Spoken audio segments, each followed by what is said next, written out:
Assalamualaikum warahmatullahi wabarakatuh. Perkenalkan, nama saya Supriya Ulfa dengan NIM 210611100012. Saya dari kelas 1A, Program Studi PGSD 2021, Fakultas Ilmu Pendidikan, Universitas Trunojoyo Madura. Di sini, saya akan menjelaskan tentang fungsi dan tujuan pendidikan. Pertama, kita akan membahas tentang fungsi pendidikan.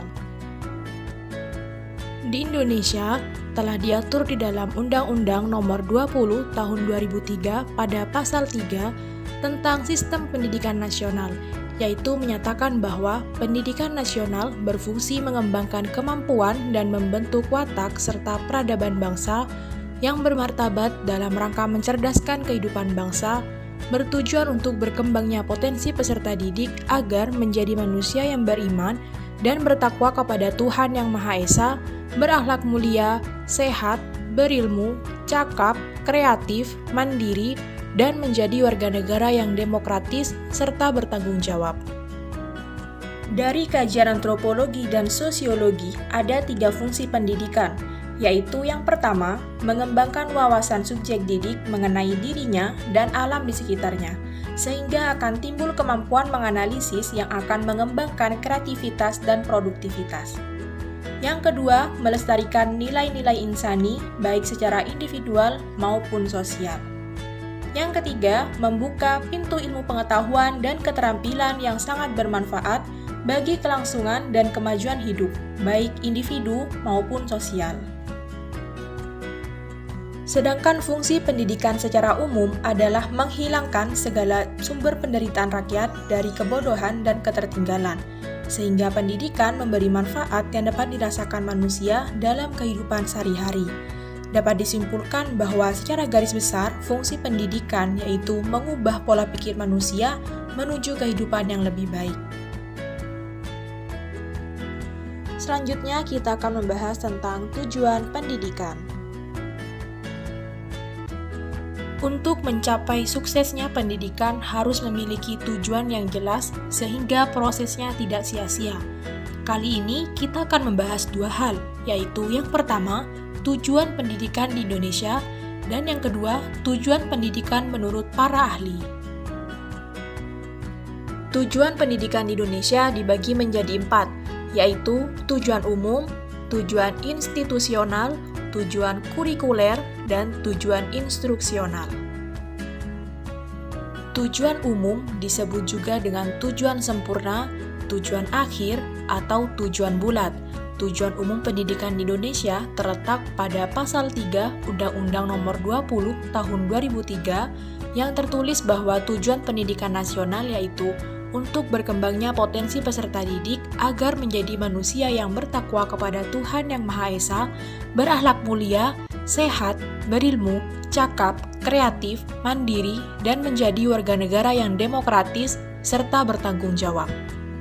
Tujuan institusional adalah tujuan yang ingin dicapai oleh setiap instansi pendidikan. Tujuan ini merupakan kualifikasi yang harus dimiliki oleh setiap siswa setelah mereka menyelesaikan pendidikan di suatu lembaga pendidikan. Tujuan kurikuler merupakan tujuan yang harus dicapai oleh setiap bidang studi atau mata pelajaran.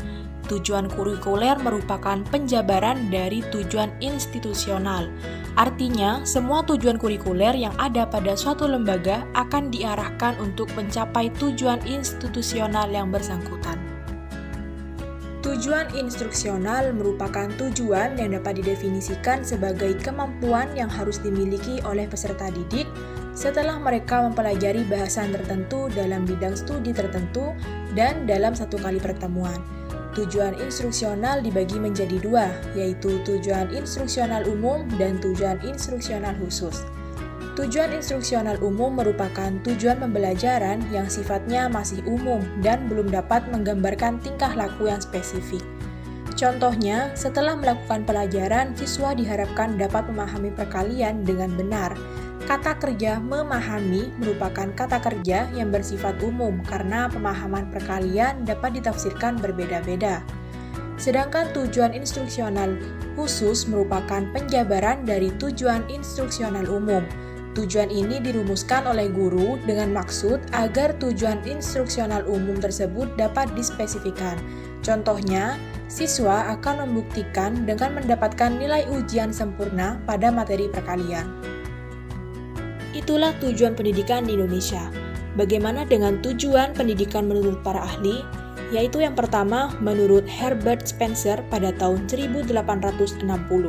Tujuan pendidikan menurut beliau adalah kegiatan demi kelangsungan hidup, usaha mencari nafkah, pendidikan anak, pemeliharaan hubungan dengan masyarakat dan negara, dan penggunaan waktu senggang.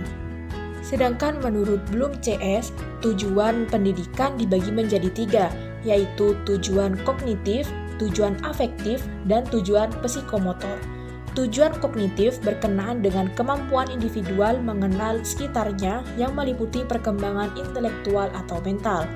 Tujuan afektif berkenaan dengan perkembangan sikap, perasaan, dan nilai-nilai atau perkembangan emosional dan moral.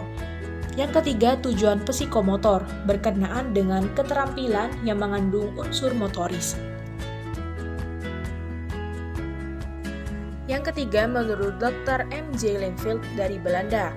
Dr. Linfield mengklasifikasikan tujuan pendidikan menjadi 6 bagian, yaitu yang pertama ada tujuan umum, merupakan tujuan paling akhir yang akan dicapai dan merupakan keseluruhan atau kebulatan tujuan yang ingin dicapai. Misalnya kedewasaan, manusia muslim sejati, rakyat Indonesia seutuhnya, dan lain-lain. Yang kedua ada tujuan khusus, merupakan pengkhususan dari tujuan umum berdasarkan usia, jenis kelamin, inteligensi, bakat, atau minat. Kemudian yang ketiga ada tujuan tak lengkap, merupakan tujuan yang meliputi sebagian kehidupan manusia, misalnya pada segi psikologi, biologis, dan sosiologis. Kemudian ada tujuan sementara, tujuan yang dilakukan hanya sementara dan apabila tujuannya sudah tercapai, maka tujuan sementara akan ditinggalkan. Contohnya, berlatih setiap hari agar menjuarai pertandingan itu. Kemudian ada tujuan intermedier, merupakan tujuan perantara untuk mencapai tujuan pokok. Contohnya, mengikuti klub voli. Dan yang terakhir ada tujuan insidental, merupakan tujuan yang ingin dicapai pada saat tertentu. Contohnya, memberitahu tata cara mengungkapkan pendapat pada saat musyawarah.